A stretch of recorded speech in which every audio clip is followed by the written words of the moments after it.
नमस्कार। भारतीय विज्ञान संचारकों के इस समूह में आप सभी का स्वागत है। जी हाँ, इसी कुछ विचार से कुछ ऐसे लोग हैं जो समाज और इस हिंदुस्तान के लिए कार्य करते ही जा रहे हैं और उन्हें किसी पद की अभिलाषा नहीं है, ना ही कोई लालच है। आज हम आपको ऐसे ही एक व्यक्तित्व से मिलवाने वाले हैं, जो वास्तव में जो व्यक्तित्व हैं, हम उन्हें आप मिलवाया है। मतलब कि हमें आप लोगों से उन्होंने मिलवाया है। और उन्हें बुलाने से पहले मैं 2 लाइनें उनके लिए कहना चाहूँगी कि विनम्रता और सादगी जिनकी ख़ासी पहचान है, विनम्रता और सादगी जिनकी ख़ासी पहचान है, सरलता जिनके आचरण में, बनावट से वो अनजान है। सरलता जिनके आचरण में, बनावट से जो अनजान है, आज हमारे साथ एक ऐसे ही इंसान हैं, जो कई दशकों से निस्वार्थ भाव से विज्ञान संचार और प्रसार के लिए कार्य कर रहे हैं। तो आज हम आपको अपने वरिष्ठ आदरणीय हमारे प्रेरणा स्रोत श्री अनिल कुमार त्रिपाठी जी से मिलवाने वाले हैं, जो कि इस भारतीय संचारकों के समूह के ही संस्थापक हैं। आपसे मिलवाते हुए तो सर, आपका हार्दिक स्वागत है। नमस्कार सर। नमस्कार। आपका अपने ही विज्ञान संचारकों के समूह में हार्दिक स्वागत है और हमारी पूरी टीम की तरफ से बहुत-बहुत आभार कि आपने हमारी प्रार्थना को स्वीकारा और आखिर बहुत मेहनत मशक्कत के बाद आप राजी हुए फिर से इस संचारकों के समूह में लोगों के सम्मुख आने के लिए। बहुत-बहुत आभार आपका। सुनाई दे रहा है? जी सर। सर, आपका बहुत-बहुत स्वागत है।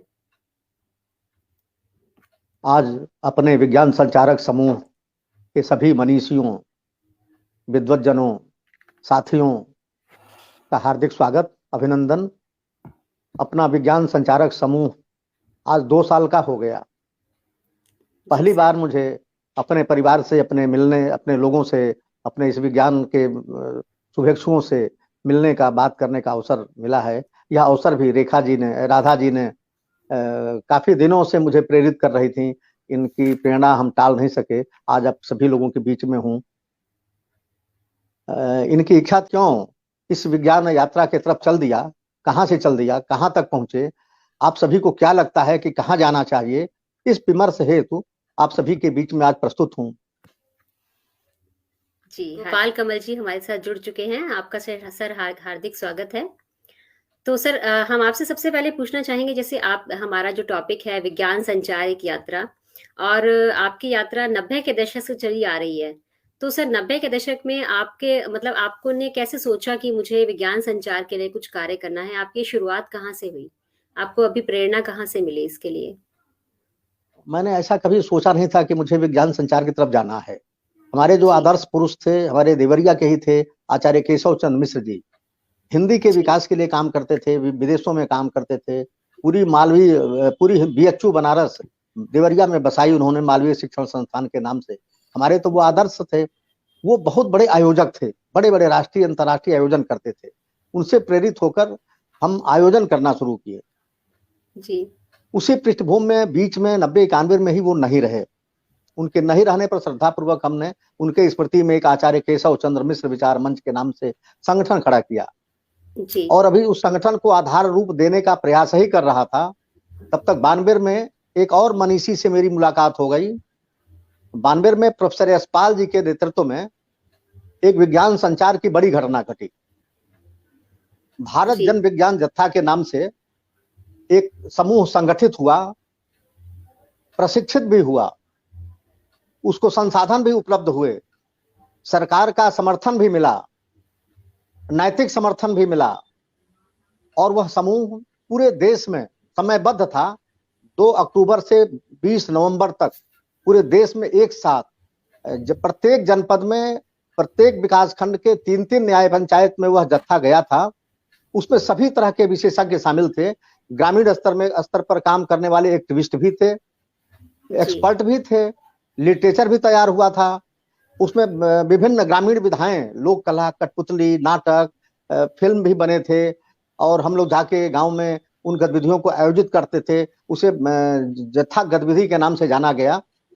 उसमें एक बड़ी रोचक विधा विकसित हुई थी, जब अंधविश्वासों के उन्मूलन के लिए एक टीम तैयार हुई। हम सब लोग प्रशिक्षित किए गए और जितने तरह के उस समय चमत्कार दिखाए जा सकते थे या प्रचलित थे, जो हमारे भारतीय जनमानस की भावनाओं का दोहन करते थे। हम लोग सभी धर्म के प्रति आस्था रखते हैं, विश्वास रखते हैं। कुछ ठग लोग वैज्ञानिक चमत्कारों को ईश्वर की चर्चा बता के, ईश्वर की का देन बताकर हमारा दोहन कर लेते थे और हम ठगे जाते थे, हम अपना सब कुछ दे देते थे। तो उसके लिए वैज्ञानिक चमत्कारों का प्रदर्शन एवं उसकी वैज्ञानिक व्याख्या मैं भी दिखा लेता हूँ। मैं चाहूं तो पानी हवा में रोक दूं, गंगा जल से ले आके मंगा के लोटे से आपको दे दूं, मैं मातमी जैसा आग में चल दूं, कोई भी जमीन में 5-6 घंटे आराम से रुक लूं। वैसे चमत्कार 3 तरह के फिलहाल होते हैं। एक तो रसायनों की क्रिया प्रतिक्रिया होती है, दूसरा हाथ कौशल होता है, हाथ का खेल होता है, तीसरा शरीर विज्ञान होता है। इसी तीनों पर आधारित विभिन्न सारे चमत्कार होते हैं। जो नहीं हम जानते हैं उसको भगवान का देन मान लेते हैं, ठगे जाते हैं। इसका भी काफी प्रचार प्रसार हुआ जी। एक बात उसमें जरूर समझ में नहीं आई, जत्थे के आंदोलन में जितने भी विशेषज्ञ, बहुतायत विशेषज्ञ भारतीय प्रतीकों का खंडन किए। प्रारंभ में हम लोगों को समझ में नहीं आता था कि क्यों भारतीय प्रतीकों का इसमें खंडन होता है। फिर बहुत सारे विमर्श हुए, बौद्धिक विमर्श भी होते थे, हम लोग प्रश्न भी खड़ा करते थे, उनको खोजने का प्रयास भी करते रहते थे। और आज जाकर 21वीं सदी में यह बात समझ में आई कि भारतीय परंपराओं, मान्यताओं, कर्म कांडों में छिपे विज्ञान का उद्घाटन करना हम विज्ञान के मनुष्यों की जिम्मेदारी है। इसका उद्घाटन होना चाहिए और जो कुछ हम स्वीकार करते हैं उसे विज्ञान सम्मत, तर्क सम्मत ढंग से जाने। यह धर्म है हमारा और हम लोगों का धर्म भी है कि हम लोगों को बताएं। इसका प्रयास हुआ और बहुत सफल ढंग से यह आंदोलन आम जनता तक गया और पूरे देश में गया। 20 नवंबर तक गया था। जी सर, जैसे आपने कहा सर, जी सर, जैसे आपने कहा सर ये कि आम जनता तक गया, तो सर आम जनता तक इसको पहुंचाने के लिए मतलब आपने क्या क्या कदम उठाए जिससे कि ये वहां तक पहुंचा? जत्थे की गतिविधि को लॉन्च करने के लिए हम लोगों ने जिले स्तर पर डिस्ट्रिक्ट कोऑर्डिनेटर नामित हुए। मैं भी देवरिया जिले का डिस्ट्रिक्ट कोऑर्डिनेटर बना। हमारे ऊपर मंडल कोऑर्डिनेटर थे, स्टेट कोऑर्डिनेटर थे, फिर नेशनल कमेटी थी। हम जिला कोऑर्डिनेटर की भी जिम्मेदारी बनी कि हम विकास खंड स्तर पर एक कोऑर्डिनेटर बनाएं और फिर विकास खंड में प्रत्येक 3 न्याय पंचायत होते थे। 3 न्याय पंचायतों में स्थानीय लोकल कोऑर्डिनेटर बनाए। लोकल कोऑर्डिनेटर अपने यहाँ स्थानीय 2-4 ग्राम पंचायतें होती थी, 5-6, उसमें सबसे संपर्क करके भीड़ कलेक्ट करते थे। हम वहां जाते थे, हम वहां हमारे रुकने का इंतजाम करते थे और हम लोग अपने विभिन्न गतिविधि को के माध्यम से, हम लोग भाषण देकर भी, हम लोग कठपुतली टीम लेके जाते थे, हम लोग नाटक की टीम लेके जाते थे, गीतों के माध्यम से, कविता के माध्यम से, नुक्कड़ नाटक के माध्यम से अपनी बात बताते थे और विशेषज्ञ भी जाते थे जो उसके वैज्ञानिक पक्ष को रखते थे। तब जाके वो जत्था सफल ढंग से पहुंच पाया था, हो पाया था। बिल्कुल सर। इसके बाद जो अब विज्ञान यात्रा का अगला पड़ाव था, जो आज भी चल रहा है, लगातार सफल ढंग से चल रहा है और पूरी दुनिया में नजीर बना हुआ है। ये घटना 92 की है, 92 की घटना है। 92 में जत्था चला था। हाँ, 93 में वही टीम, काफी वही टीम थी।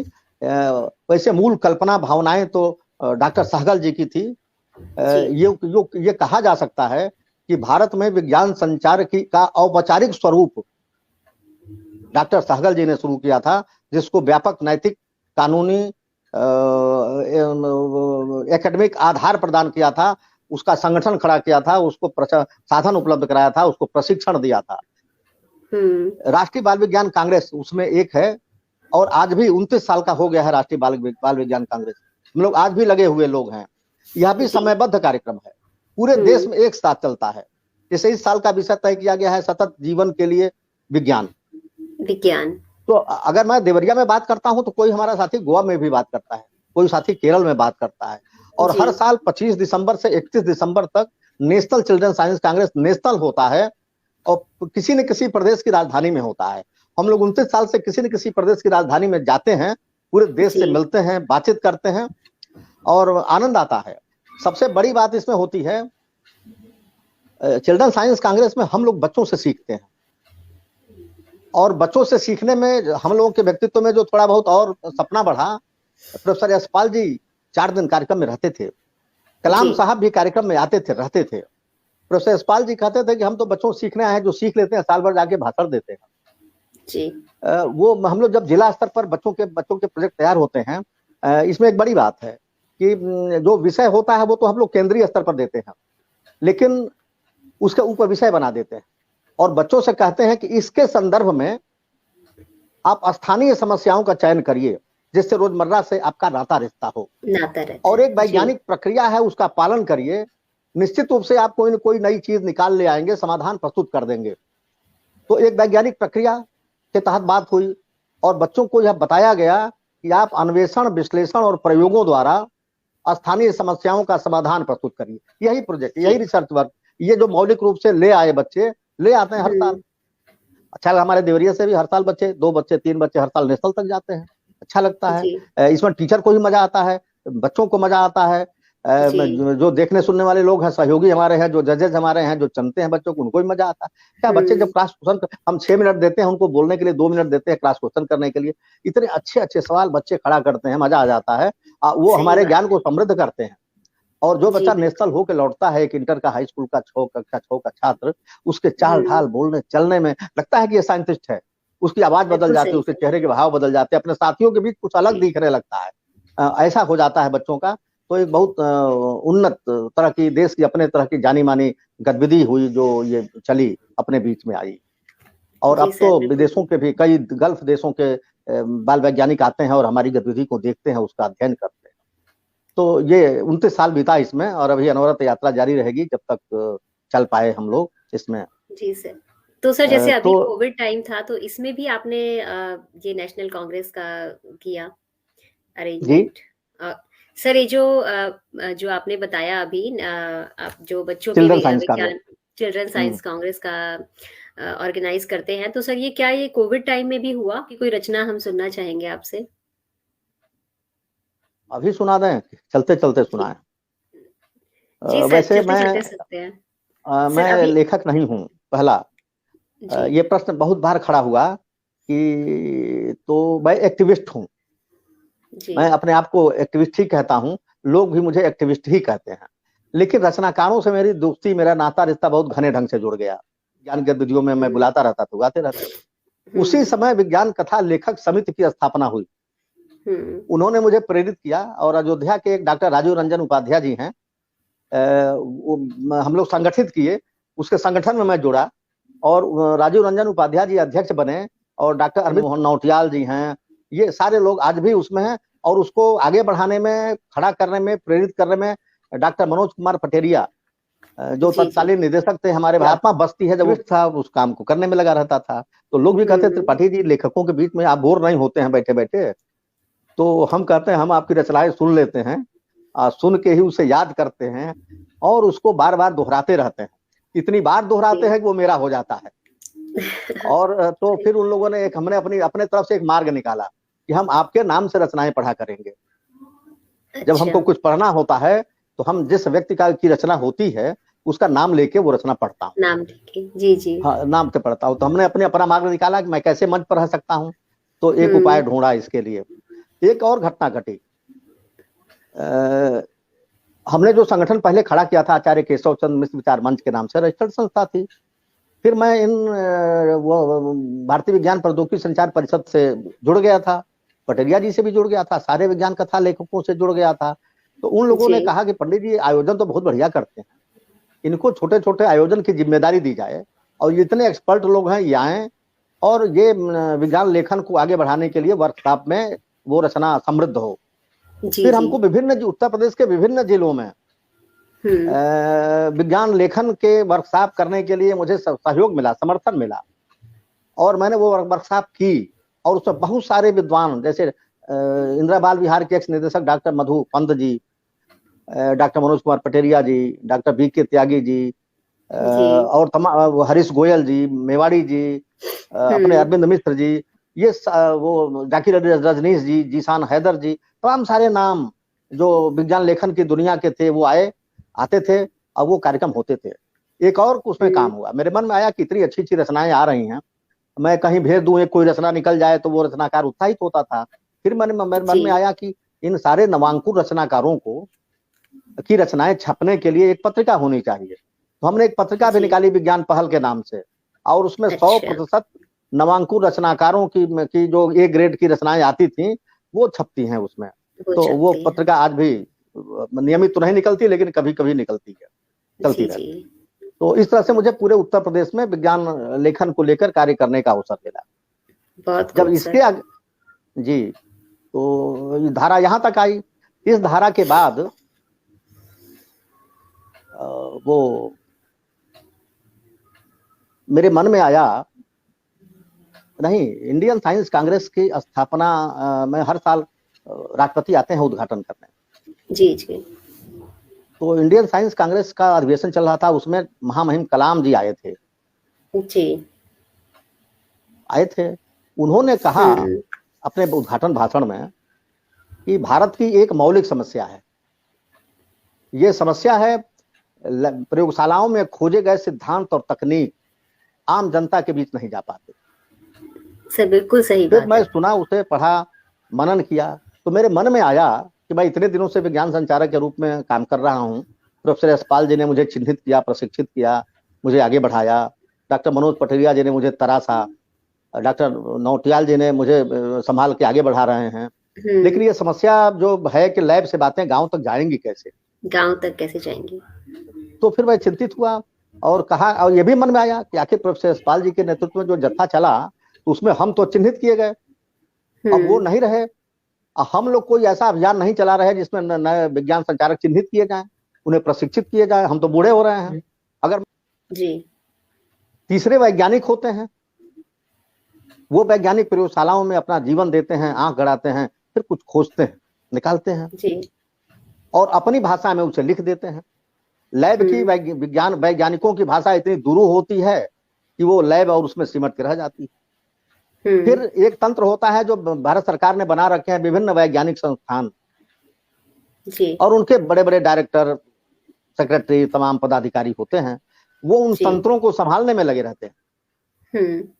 4 लोग हैं, 4 लोग जब हैं तो फिर विज्ञान संचार करेगा कौन? बच्चा पढ़ेगा, सभी शिक्षक अपनी-अपनी पढ़ाएगा, ड्यूटी में लगे हैं। वो वैज्ञानिक तो खोजेगा और जी। तो कौन ले जाएगा? फिर मैं चिंतित हुआ कि इसके लिए तो विज्ञान संचार के लिए विज्ञान संचारक होना चाहिए। संचारक होना चाहिए। तो वो विज्ञान संचारक होगा तो वो संचार करेगा, ले जाएगा। तो फिर मेरे तो उसी से प्रेरित होकर मैंने विज्ञान संचारक समूह की स्थापना की कि एक विज्ञान संचारक समूह होना चाहिए जो उन बातों को गांव तक ले जाए। और मेरे मन में आया कि विज्ञान संचारक की एक परिभाषा भी निकालूं। कोई मुझसे पूछे कि विज्ञान संचारक कौन होता है, क्या होता है, मैं क्या बताऊंगा? तो मेरे मन में आया वो परिभाषा, आपको मन की बात बता रहा हूं, उसमें कोई एकेडमिक आधार नहीं देना है मुझे। मेरे मन में आया कि एक विज्ञान संचारक को विज्ञान की थोड़ी समझ होनी चाहिए और लोक भाषा पर उसको पूरा अधिकार होना चाहिए। उन समझे हुए विज्ञान की बातों को लोक भाषा में, वह लोक जिस भाषा में बात समझता हो, लोक भाषा की विभिन्न विधाओं में, वो कठपुतली के माध्यम से, वो नाटक के माध्यम से, वो फिल्म के माध्यम से, वो कविता के माध्यम से, वो गीत के माध्यम से अपनी बात, विज्ञान की बात आम जनता तक ले जाए, वो विज्ञान संचारक होता है। बहुत सही सर। आज सरल एक भाषा विडंबना में भी सर है। यही एक परिभाषा है जिसे जो विज्ञान संचारक को प्रदर्शित कर सकती है, क्योंकि इसको वो प्रयोग कर सकता है। तो सर वो लोग जुटे, लेकिन एक चीज के लिए धन्यवाद देना चाहेंगे, एक चीज के लिए धन्यवाद देना है। जब था साधु बात, जीवन भर प्रोफेसर यशपाल ने लगा दिया इसी में, तो हम लोग लग गए। और आज भी पटरिया जी ने, नौटियाल जी ने तराश के जोड़ दिया कि नहीं, चलते रहिए इसी में, तो हम लोग चल रहे हैं इसमें। तो आगे करना क्या है? अभी इसको संगठित स्वरूप देने के लिए सबसे जरूरी है कि विज्ञान संचारक संगठित हों, प्रशिक्षित हों, उनको साहित्य उपलब्ध हो, उनको साधन उपलब्ध हो और उन बातों को सटीक ढंग से गांव के बीच जाएं। अब बात आएगी कि केरल वाला अपनी भाषा में जाएगा, हिमाचल वाला अपनी भाषा में जाएगा, तमिलनाडु अपनी भाषा में जाएगा, बिहार अपनी भाषा में जाएगा, यूपी अपनी भाषा में जाएगा। बिल्कुल। तो सभी प्रदेश, यह संगठन सभी प्रदेशों में, अब इसकी शुरुआत करेंगे 2022 से, कि प्रत्येक प्रदेश में इसका सिस्टम बने और वो गठित हो और वो अपनी भाषा में, अपनी भाषा, उन बातों को ले जाके अपने प्रदेश में अपनी भाषा में उन बात को कहें और वो संगठन सिस्टम में आए कि पूरे देश में हम कह सकें कि हम सिस्टम में आए। एक और योजना इसमें तैयार किया हूं कि जो भारत के एनआरआई हैं, विदेशों में रहते हैं, वो भारत के तेजस्वी थे इसलिए विदेश गए, पढ़ने में तेजस्वी थे, समृद्ध थे, महत्वाकांक्षा उनकी थी। और वहां विश्व पूरी दुनिया के स्तर पर कंपटीशन में अगर ठहरे हुए हैं तो उनमें क्षमता है, मौलिकता है, तभी वहां ठहरे हुए हैं। तो उनको भी अपने अभियान से, इस संगठन से जोड़ा जाए, जो एनआरआई ग्रुप है अपने देश का जो विदेशों में है, और वो भी बात बताएं कि विज्ञान संचार की भारत में जो स्थिति है उसको डेवलप करने के लिए हम लोग क्या कर सकते हैं, वहां क्या हो रहा है, कैसे हो रहा है, और इसको डेवलप करने के लिए वो अपनी सहभागिता प्रस्तुत करें, जिससे जो बन सके वो दें, लगाएं। तो आगे जन्म वो 22 में ऐसा स्वरूप खड़ा करने का इरादा है। और उसके बाद जो चरण जाता है वो पूरी दुनिया के लिए जाता है।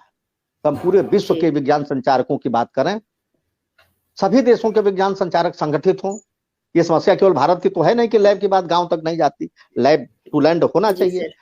तो ये सभी देशों के बारे में हम लोग चर्चित हों, पूरी दुनिया के लोग एक साथ खड़े हों, और उसमें भारत का तुलनात्मक अध्ययन भी करें कि पूरी दुनिया के विज्ञान संचार की स्थिति में हम कहाँ खड़े हैं। जी, सही और नहीं, जो कमियां हमारी हैं उसको दूर करने के लिए उसको हम आगे बढ़ाएं, सिस्टम करें। ये सपने हैं कि ऐसा करें। अभी इसके लिए जल्दी ही, जैसा आप जानती भी हैं कि राष्ट्रीय स्तर पर एक विज्ञान संचार की दशा दिशा पर चर्चा होने वाली है, संभवतः दिसंबर में ही होगी। उसकी तैयारी चल रही है लगभग। फिर उसका जो सेकंड पार्ट होगा उसमें एनआरआई भाग लेंगे, फिर थर्ड पार्ट उसका होगा जिसमें विदेशी भी भाग लेंगे। फिर हम लोग उस पर बहस करेंगे, चर्चा करेंगे, रूपरेखा बनाएंगे और आगे काम करेंगे। ये एक रूपरेखा है जहां से हम लोग जुड़ के करने वाले हैं, आगे बढ़ने वाले हैं। तो सर प्लानिंग बहुत अच्छी है, और हम आगे बढ़ेंगे भी और कुछ करेंगे भी, और मुझे लगता है जो हम चाहते हैं वो सब होगा। विज्ञान का संचार प्रसार गांव तक, हर मन तक, हर क्षेत्र तक, सब जगह होगा। ऐसा हमारा प्रयास रहेगा और हम इसकी और कार्य करते रहेंगे। निकले ही नहीं है। सज्जनों, भादों की काजल सी काली रात, निशीथ का अर्ध प्रहर, देवकी की भुतही भरसाएं जैसे गोद में, एक काले कलूटे शिशु के रूप में कृष्ण यहाँ यहाँ कर उठते। लगता है जैसे मोह के महानिशा में प्रलय के उन्वेष का कलरव फूट पड़ा हो, या पूंजीभूत अंधकार के भीतर घनीभूत जड़ता के ग्रंथिल गोपिल केंद्र में एक प्राणिक स्वर की हम ये आज भी फिट कितने मेंटेन करते हैं, उन तंत्रों का कितने लोग प्रयोग करते हैं। पाया गया कि उसकी संख्या ज्ञान यात्रा की कुल कहां है, आत्मा की उसमें वृद्धि हो। और जो कलाम साहब का सपना था कि लैब की बातें लैंड तक जाएं, वो मनीषी कल्पना अधूरी नहीं रहती। अगर सपना देखा है कलाम साहब ने, तो कलाम साहब ने कहा था कि कठोर श्रम करो, स्मार्ट बनो। और जब 3 बार, वो जीवन में 3 बातें कही थी उन्होंने। जब पहली बार आए, नया नया निकले थे, तो उन्होंने कहा कि सपने बड़े देखो, कठोर श्रम करो। कुछ दिन बाद आए तो उन्होंने कहा कि स्मार्ट वर्क करो। और जब अंतिम काल के 1 साल पहले आए थे, बाराबंकी सागर इंजीनियरिंग कॉलेज में हम लोगों का स्टेट चिल्ड्रन साइंस कांग्रेस हो रहा था, उन्होंने जो नारा दिया, उद्घोष किया कि यूनिक बनो, यूनिक वर्क करो। आप लोग यूनिक बन जाओगे, देश यूनिक बन जाएगा। बिल्कुल सही। तो अगर हम कठोर श्रम करके स्मार्ट होते हुए यूनिक तक चले जाएं, तो क्यों नहीं देश यूनिक बनेगा। कोई कारण नहीं कि नहीं बनेगा। और मूल रूप से इसमें कलाम साहब की आत्मा इस आंदोलन में, इस अभियान में जुड़ी मिलेगी। बहुत सही कहा सर आपने। और सर हमारे साथ डॉक्टर अरविंद मिश्रा जी भी जुड़ चुके हैं, देवानंद शर्मा आनंद जी भी जुड़ चुके हैं, ब्रह्म प्रकाश सैनी जी भी जुड़ चुके हैं, वत्स दीपक जी, और आप सभी लोगों का बहुत बहुत शुक्रिया हमारे साथ जुड़ने का और अपने कमेंट्स के साथ अपनी प्रेजेंस दिखाने का। गोपाल कपाठी जी की वीडियो उंगली मिलकर एक बहुत आगे तक जाएगी और बहुत आगे तक हम बढ़ेंगे, विज्ञान संचार को जन जन तक पहुंचाएंगे। और इसके लिए हमारे प्रेरणा स्रोत, हमारे वरिष्ठ, हमारे सम्माननीय, निश्चल निस्वार्थ स्वार्थ भाव से जो आगे बढ़ते जा रहे हैं, हमारे आदरणीय श्री अनिल कुमार त्रिपाठी जी, और उन्हीं के सहयोग से, उन्हीं के आशीर्वाद से हम लोग भी उन्हीं के साथ आगे बढ़ रहे हैं, सीख रहे हैं और कुछ कर रहे हैं। आपको मेरी आवाज आ रही है? जी सर। सर आप कुछ संदेश देना चाहेंगे? संदेश यही कि जी, ये आप जैसे लोग इस आंदोलन को कंधा लगाकर आगे बढ़ाते रहें। मनीषी विज्ञान के जो ऋषि हैं, मनीषी हैं वर्तमान के, उनका आशीर्वाद लेते रहें। जी, संगठन तो लोगों से चलता है, वर्तमान से चलता है। तो हम लोग तो अब सपने देखने वाले हो गए, लेकिन इन सपनों को पूरा करने, अगर कलाम साहब ने सपना देखा तो हम, जैसे मेरे मन में संकल्प आया, मैं उसको आगे बढ़ाने में प्रयासरत हूँ। तो इन सपनों को आगे बढ़ाने के लिए आप लोग भी अपना जीवन जितना दे पाएं उतना दें, इसको साकार करें और भारत को जी, पुनः